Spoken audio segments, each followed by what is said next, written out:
Hi guys, તો આજે આપણે ટિંડોરાનું શાક બનાવીએ છીએ અને આ મેં સુધારી લીધું છે સરસ મજાનું.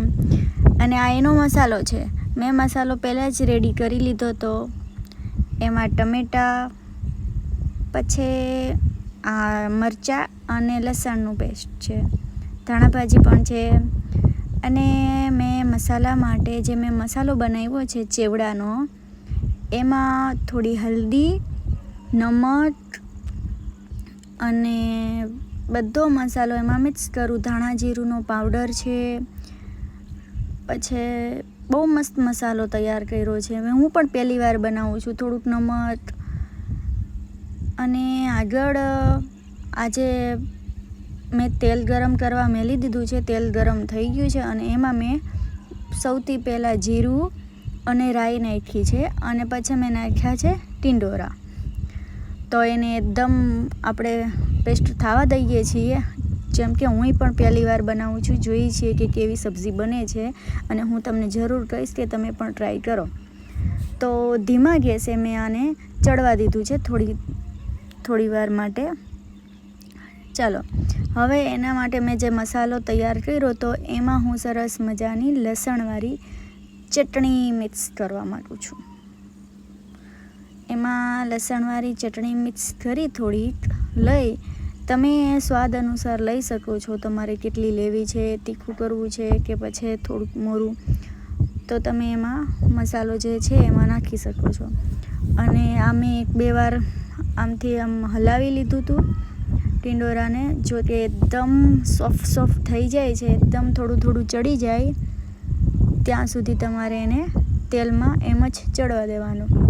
ને મારે થઈ ગયા છે સારા પેસ્ટ નમી ચડવી ગયા છે. અને એમાં મેં મરચાં અને લસણનો પેસ્ટ નાખ્યો છે.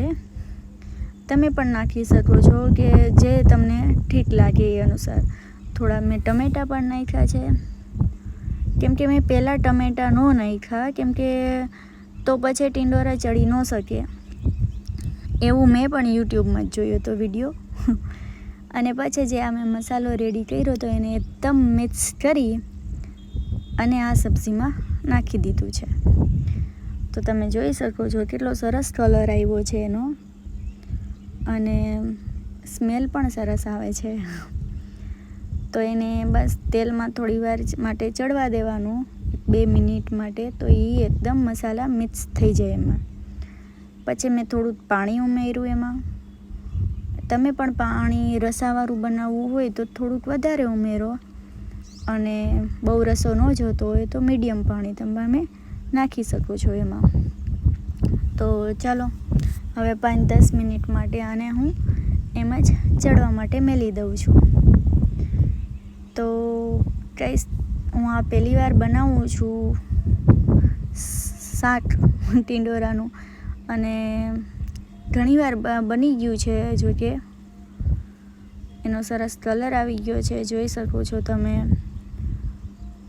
બધું પાણી પણ ચડી ગયું છે અને બહુ મસ્ત સ્વાદ આવ્યો છે એનો, બહુ મસ્ત સ્મેલ આવે છે એની, અને તેલ પણ અલગ થઈ ગયું. હવે થોડુંક લીંબુનો રસ પણ હું નાખું, કેમ કે ખાટું મીઠું થઈ જાય થોડુંક. અને થોડીક એમાં હું નાખું છું ચીની, ખાંડ ઉમેરું છું કે એમાં ખાટો મીઠો સ્વાદ સરસનો આવે છે. તો ચાલો, લીંબુ અને ખાંડ નાખી અને એને મિક્સ કરી લઉં છું. એને મિક્સ કર્યા પછી યમ્મી, જોઈને મસ્ત એમ થાય છે કે નહીં, સરસ બન્યું છે. બાકી ટિંડોરાનું શાક કોને ભાવે? મને તો નહીં ભાવતું, પણ પહેલી વાર હું પણ આ ટ્રાય કરું છું. બહુ સ્વાદિષ્ટ અને બહુ મસ્ત બન્યું છે. ચાલો, હવે આમાં આપણે સરસ મજાના ધાણા ભાજી ઉમેરી દઈએ. આ શાક તમને ગમ્યું હોય તો પ્લીઝ લાઈક, શેર, સબસ્ક્રાઈબ કરી દેજો મારા ચેનલને. Thank you.